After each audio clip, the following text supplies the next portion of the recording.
Hey, welcome back to my channel. This is Akilah James coming to you with another video. So today I want to talk to you about the realistic cost of coming on a visit to New York City. You know New York is super expensive, so make sure you're saving up before you come to this wonderful city. Now, most expensive thing to do right now is to lodge. Where are you going to stay? You can stay in a hotel, you can stay in an Airbnb, you can stay in an apartment, or you can stay with a person, friends. Hotels usually start at a minimum of $300 in the city. You know that already is very, very pricey. The most expensive times of the year are Christmas, holidays, Easter, and typically from January to March, you'll have like the cheaper times to travel. So as you know, rates shift from Monday through Sunday. Sundays being the cheaper days to book a hotel. Friday, Saturday are very much so expensive. And then Monday through Thursday, they vary. So keep that in mind. If you have to stay outside of the city, I would always recommend Brooklyn or Long Island City because you can get to the city fast to do everything that you want to do. It's also very cheaper and it has more personality and it's less crowded. The city is overrated. It's nice, but it's overrated and it's too many people. Too tight, too close place. Make sure you stay away so that you take a taxi. You can take a taxi, you can take an Uber, you can take a Lyft, you can take a Revel, you can ask a friend.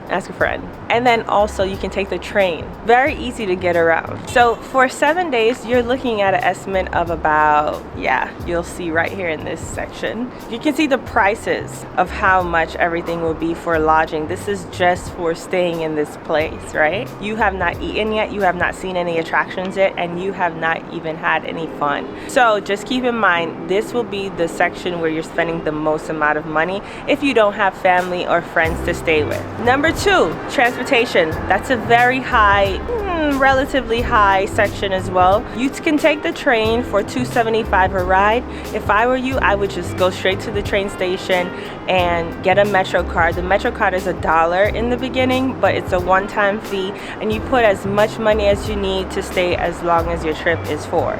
So if you have 7 days, I would put like, let's say $30 on it, and then you have it for every time you want to swipe. Then there's also this new system now where you don't have a Metro card. You can just scan your card or Apple Pay and you'll be able to pay for the train ride. So that's easy and very convenient as well.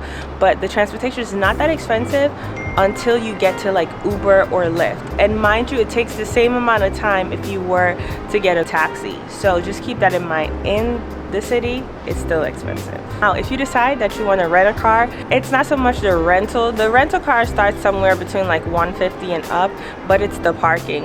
It's very difficult, and you do not want to do what? Get tickets.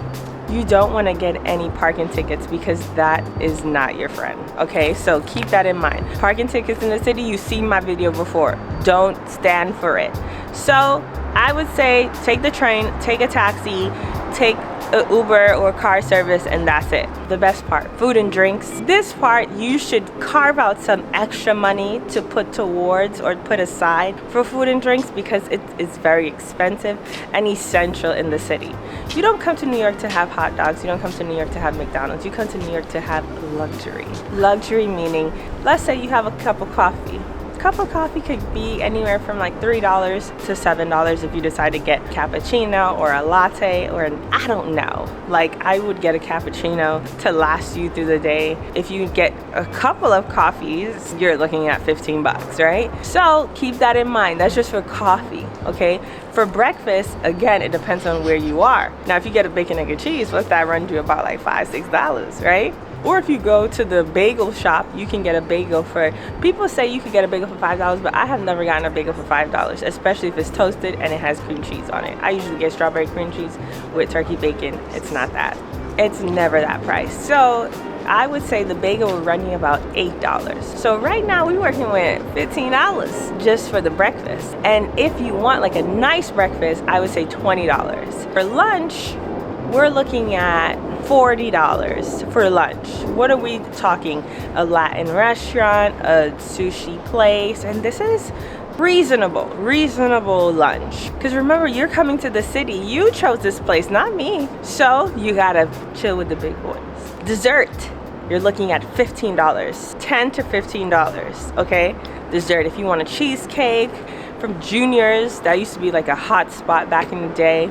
If you want to go to, oh, I forgot that one place, Magnolia. If you want to go to Magnolia Bakery, or if you want to go to most bakeries, they add up. By the time you get a coffee and then like, or a tea and your dessert or a pastry, you're basically spending breakfast. Dinner, $40. People say, I would say $50, because if you get an appetizer and an entree, I don't know, it depends. You're talking about the city. If you go to places like Tao, or if you go to like a nice restaurant, Italian restaurant, you can spend at least that amount. You can also spend, I'm not saying that you can't spend less, but I'm saying be prepared in case you decide to spend more. If you want Thai chicken wings and you want a soup and you want pad Thai, that might be $40. But suppose you want the Thai iced tea, that can spike it up, man. That can spike it up. So just be aware of that. And don't forget the tax and gratuity. The taxes are included, but the gratuity is not always included. So make sure you calculate for that too. This also doesn't include your bars, bottle of wine, a glass of wine, or margaritas, or martinis, or whatever else they have, because that runs at least sometimes from $12 up, as well as it's about, I would say, $150 a day. Your calculations you're looking at is about $150 a day. If you're staying for 7 days, you do the math. Last but not least, sightseeing. You can do free attractions like the Brooklyn Museum. No, sorry, that's not free. The Brooklyn Bridge, or Prospect Park, Central Park, where else? Times Square, Union Square, Barclays Center, just to see how it is. But if you want to do museums, if you want to do some galas, if you want to do a show, not only for Christmas, there's shows around the year, right? Let's not get crazy. So if you want to do these things, they cost about $40 and up. So you want to keep that in mind. If you want to go to a basketball game, the Knicks or Nets, the Knicks or the Nets. If you want to go to a baseball game, the Yankees. If you want to go to a football game, I don't know, I don't watch too much football, but those things obviously cost a little bit more, so keep that in mind. The attractions can definitely add up. So I would say at least $300, because if you're going with a person, or if you're a family. If you're a family, I'd stick to the things that you can see locally, like the markets and stuff. The Saturday, Sundays are usually free stuff, so that you're not having too much expense. Statue of Liberty as well is something free that you can do. So all in all, come to the city because it's a very nice place to be. You can find nice things to do, exciting, but remember, you might be spending anywhere between $3,500 to $4,000, if not more, because I would say 300 times 7 alone right now is $2,100. So I'd say at least $5,000. Sorry, my math was a little off. Unless you get a deal. There are ways to get deals, but stay tuned for the next video for that. Thank you so much for watching my video. I am a born and bred New Yorker. My family is from the Caribbean, but you know, we know a little tips and tricks or two, so come on down.